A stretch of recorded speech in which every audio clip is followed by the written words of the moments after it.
ഷിരൂരിൽ മണ്ണിടിഞ്ഞ് ഗംഗാവാലി പുഴയിൽ ഉഗ്രസ്ഫോടനവും ഭൂമികുലുക്കവും ഉണ്ടായെന്ന് നാട്ടുകാർ പറഞ്ഞിരുന്നു.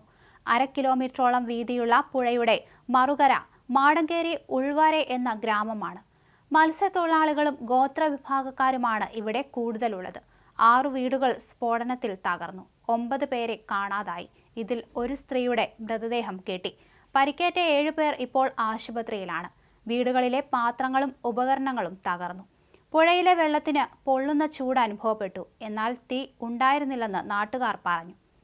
അതേസമയം കർണാടകയിലെ ഷിരൂരിൽ മണ്ണിടിച്ചിലുണ്ടായ ദിവസം പുലർച്ചെ അർജുന്റെ ട്രക്ക് കടന്നുപോയ റോഡുകളിലെ CCTV ദൃശ്യങ്ങൾ പുറത്തു വന്നിട്ടുണ്ട്. അപകടം ഉണ്ടാകുന്നതിന് മുമ്പുള്ള CCTV ദൃശ്യങ്ങളാണ് പുറത്തു വന്നത്. കന്യാകുമാരി പൻവേൽ ദേശീയപാതയിലെ വിവിധ പെട്രോൾ പമ്പുകളിൽ നിന്നുള്ള ദൃശ്യങ്ങളാണിത്.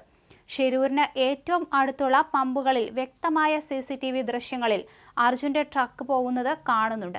അർജുന്റെ ട്രക്കിന്റെ സഞ്ചാരപാത ഏതാണ്ട് ഇതിൽ നിന്ന് വ്യക്തമാണ്. ബലഗാവിയിൽ നിന്ന് വന്ന ട്രക്ക് 16-ന് പുലർച്ചെ 1:42-നും 2:46-നും കടന്നു പോകുന്നതാണ് ദൃശ്യങ്ങളിലുള്ളത്. ഇതിനിടെ അർജുന്റെ ലോറി കണ്ടെത്താൻ ദൗത്യസംഘം ആധുനിക സാങ്കേതിക സഹായം തേടിയിട്ടുണ്ട്. റിട്ടയർ മേജർ ജനറൽ ഇന്ദ്രബാലന്റെയും സംഘത്തിന്റെയും സഹായമാണ് തേടിയത്. ഉടൻ ദൗത്യത്തിന്റെ ഭാഗമാകുമെന്നും ലോറി കണ്ടെത്താനാകുമെന്നാണ് പ്രതീക്ഷയെന്നും retire major general M. Indrabalan പറഞ്ഞു.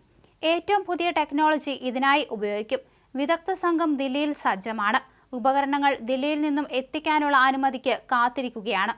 അതേസമയം സാങ്കേതിക സംവിധാനം ഉപയോഗിച്ച് ലോറി കണ്ടെത്താനാകും. കരയിലും വെള്ളത്തിലും പരിശോധന നടത്താൻ സാധിക്കും. ഗംഗാവാലി നദിയിലും പരിശോധന നടത്താം. 20 മീറ്ററിലും താഴെയുള്ള വസ്തുക്കൾ വരെ കണ്ടെത്താൻ സാധിക്കും. ഷിരൂരിലെ SP-യും കളക്ടറും നേരിട്ട് ബന്ധപ്പെട്ടിട്ടുണ്ടെന്നും അദ്ദേഹം പറഞ്ഞു.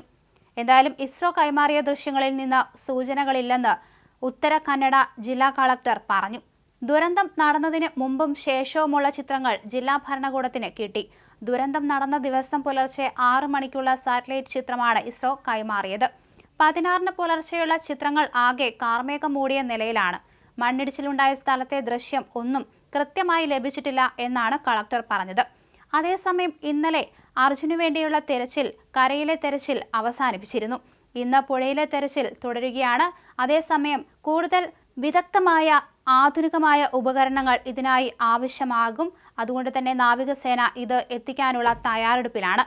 എന്തായാലും അർജുന്റെ വാഹനമടക്കം പുഴയിൽ വീണു എന്ന് തന്നെയാണ് സൈന്യം ഇന്നലെ പറഞ്ഞിരിക്കുന്നത്. ദുരന്തശേഷം ശേഖരിച്ച സാറ്റലൈറ്റ് ദൃശ്യം ലോറി വീണ്ടെടുക്കാൻ ഉപകരിക്കുകയും ചെയ്യും.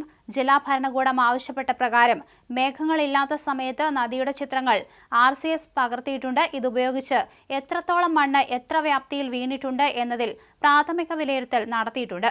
ആ വിലയിരുത്തലിന് കൂടി അടിസ്ഥാനത്തിലാകും പുഴയിലെ തെരച്ചിൽ നടക്കുക.